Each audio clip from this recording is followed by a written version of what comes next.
ನಮಸ್ತೆ ಸ್ನೇಹಿತರೆ, welcome back to my YouTube channel. ಇವತ್ತು ರಾಯರಿಗೆ ಕಾಯಿ ಸಂಕಲ್ಪ ಸೇವೆ ಯಾವ ಥರ ಮಾಡೋದು ನಾನು ನಿಮಗೆ ತಿಳಿಸ್ಕೊಡ್ತಾ ಹೋಗ್ತೀನಿ. ಎಲ್ಲೂ ವಿಡಿಯೋ ಸ್ಕಿಪ್ ಮಾಡ್ದಂಗೆ ಸಂಪೂರ್ಣವಾಗಿ ನೋಡಿದರೆ ನಿಮಗೆ ಅರ್ಥ ಆಗುತ್ತೆ. ಬನ್ನಿ, ಇವಾಗ ಏನೇನು ಬೇಕು ರಾಯರ ಮುಂದೆ ಒಂದು ಕಾಯಿ ಸಂಕಲ್ಪ ಮಾಡೋಕ್ಕೆ ಅಂತ ತಿಳ್ಕೊಳೋಣ. ಮೊದಲೇದಾಗಿ ಕಾಯಿ ಬೇಕಾಗತ್ತೆ. ನೀವು ಸಂಕಲ್ಪ ಮಾಡೋದಾದರೆ ಗುರುವಾರನೇ ಶುರು ಮಾಡಬೇಕು, ಬೇರೆ ದಿನ ಮಾಡೋಂಗಿಲ್ಲ. ಗುರುವಾರನೇ ಮನೆಯೆಲ್ಲ ಶುದ್ಧಿ ಮಾಡಿ, ನೀವು ಶುದ್ಧಿಯಾಗಿ ದೇವ್ರ ಮನೆಯೂ ಎಲ್ಲ ಶುದ್ಧಿ ಮಾಡಿಬಿಟ್ಟು ನೀವು ದೇವ್ರ ಮುಂದೆ ಕೂತ್ಕೊಂಡು ರಾಯರ ಫೋಟೋ ಬೇಕಾಗುತ್ತೆ. ಫೋಟೋ ಮುಂದೆ 2 ದೀಪ ಹಚ್ಚಿಬಿಟ್ಟು ಕಾಯಿ ತೊಗೋಬೇಕಾಗತ್ತೆ. ಫಸ್ಟು ಒಂದು ತಟ್ಟೆ ತೊಗೊಳ್ಳಿ. ತಟ್ಟೆಯಲ್ಲಿ 2 ಕಾಯಿ ತೊಗೊಳ್ಬೇಕಾಗತ್ತೆ. ನೋಡಿ, ಚೆನ್ನಾಗಿರೋದು ತೊಗೊಳ್ಳಿ.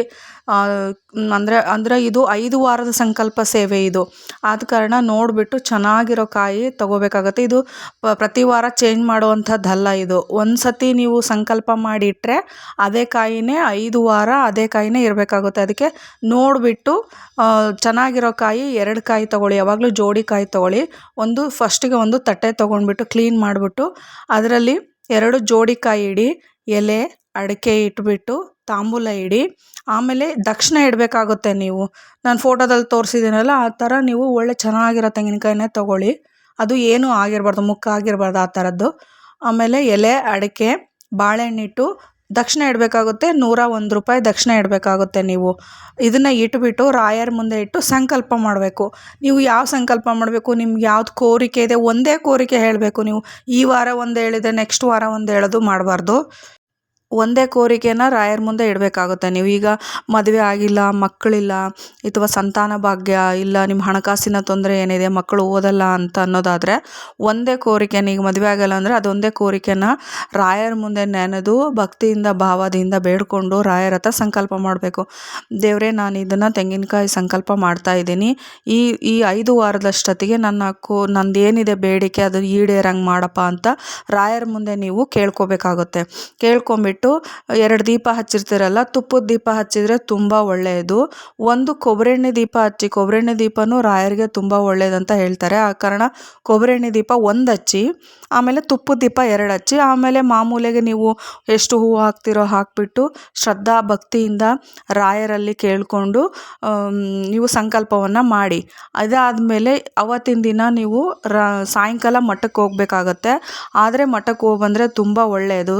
ಅಲ್ಲಿ ಹೋಗ್ಬಿಟ್ಟು ನೀವು ತುಪ್ಪ ದೀಪ ಹಚ್ತೀವಿ ಅನ್ನೋದಾದರೆ ತುಂಬ ಒಳ್ಳೆಯದಾಗುತ್ತೆ. ಇಲ್ಲ ಅಂದರೆ ಸುಮ್ಮನೆ ರಾಯರ ದರ್ಶನ ಮಾಡಿಬಿಟ್ಟು ಮಠಕ್ಕೆ ಹೋಗಿ ಬನ್ನಿ.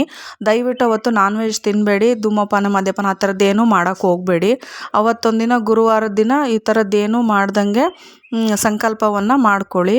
ಈ ಥರ ನೀವು 5 ವಾರ ಮಾಡಬೇಕಾಗುತ್ತೆ. ಇವತ್ತು ಗುರುವಾರ ಶುರು ಮಾಡಿದ್ರೆ ಗುರುವಾರ ಮುಗೀತು. ಈಗ ನೆಕ್ಸ್ಟ್ ಗುರುವಾರ ಬರುತ್ತೆ, ಆ ಥರ ಇನ್ನೊಂದು ಗುರುವಾರ ಬರುತ್ತೆ. 5 ಗುರುವಾರ ಮುಗಿಯೋವರೆಗೂ ಕಾಯಿ ಅಲ್ಲೇ ಇರಬೇಕಾಗುತ್ತೆ. ಇಲ್ಲ 3 ಆದ್ರೂ ಗುರುವಾರ ಆದರೂ ಮಾಡಬೇಕಾಗುತ್ತೆ. 3 ಇಲ್ಲ 5 ಇಲ್ಲ 7 9 ಆ ಥರ ಮಾಡಬೇಕಾಗುತ್ತೆ. ಮಧ್ಯೆ ಏನಾದರೂ ಹೆಣ್ಮಕ್ಳಿಗೆ ಪೀರಿಯಡ್ಸ್ ಪ್ರಾಬ್ಲಮ್ ಬಂದರೆ ಏನೂ ತೊಂದರೆ ಇಲ್ಲ. ಅದನ್ನ ಅಲ್ಲಿಗೆ ಸ್ಟಾಪ್ ಮಾಡಿಬಿಟ್ಟು ನೆಕ್ಸ್ಟ್ ವೀಕಿಂದ ಕಂಟಿನ್ಯೂ ಮಾಡಿ. ನೆಕ್ಸ್ಟ್ ಗುರುವಾರದಿಂದ ಕಂಟಿನ್ಯೂ ಮಾಡಿ. ಅಟ್ಲೀಸ್ಟ್ 3 ಆದ್ರೂ ನೀವು 3 ವಾರ ಆದರೂ ಮಾಡಬೇಕಾಗುತ್ತೆ. 5 ವಾರ ಮಾಡಿದ್ರೆ ತುಂಬ ಒಳ್ಳೆಯದು. 5 ವಾರ ಎಲ್ಲ ಆದಮೇಲೆ ಆ ಕಾಯಿನ ಏನು ಮಾಡಬೇಕು ಅಂತಂದರೆ, ಕಾಯಿ ತೆಗೆದ್ಬಿಟ್ಟು 5 ವಾರ ಆದಮೇಲೆ ಪ್ರತಿ ವಾರ ಒಂದು ವಾರ ಏನು ಮಾಡಿರ್ತಲ್ಲ ಅದೇ ಥರ ಪ್ರೊಸೀಜರ್ನ ವಾರ ಮಾಡ್ಕೊಂಡು ಹೋಗಿ.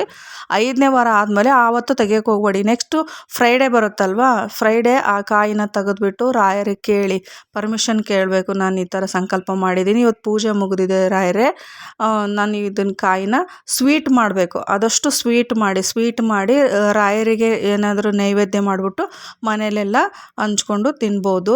ಈ ಥರ ಮಾಡಿ ನೋಡಿ, ನಿಮ್ಮ ಕೋರಿಕೆ ನಿಜವಾಗಲೂ 5 ವಾರದಲ್ಲಿ ಆಗೇ ಆಗುತ್ತೆ. ಭಕ್ತಿಯಿಂದ ಮಾಡಿ, ನಂಬಿಕೆಯಿಂದ ಮಾಡಿ. ಯಾವುದೇ ಒಂದು ಸಂಕಲ್ಪ ಆಗಲಿ ನಂಬಿಕೆಯಿಂದ ಮಾಡಿದಾಗ, ಭಕ್ತಿಯಿಂದ ಮಾಡಿದಾಗ ಅದು ಖಂಡಿತವಾಗಿ ನೆರವೇರುತ್ತೆ. ಆದಷ್ಟು ತುಪ್ಪದ ದೀಪ ಹಚ್ಚೋಕ್ಕೆ ಟ್ರೈ ಮಾಡಿ. ಇಲ್ಲ ಅಂತಂದರೆ ಮಾಮೂಲಿ ದೀಪನೇ ಹಚ್ಚಿ, ಒಂದಾದರೂ ತುಪ್ಪದಲ್ಲಿ ಆರತಿಯನ್ನು ಮಾಡೋಕ್ಕೆ ಟ್ರೈ ಮಾಡಿ. ಈ ಥರ ಮಾಡಿ ಶುದ್ಧ ಭಕ್ತಿಯಿಂದ ಶುದ್ಧ ಮನಸ್ಸಿಂದ ಮಾಡಿ ನೋಡಿ.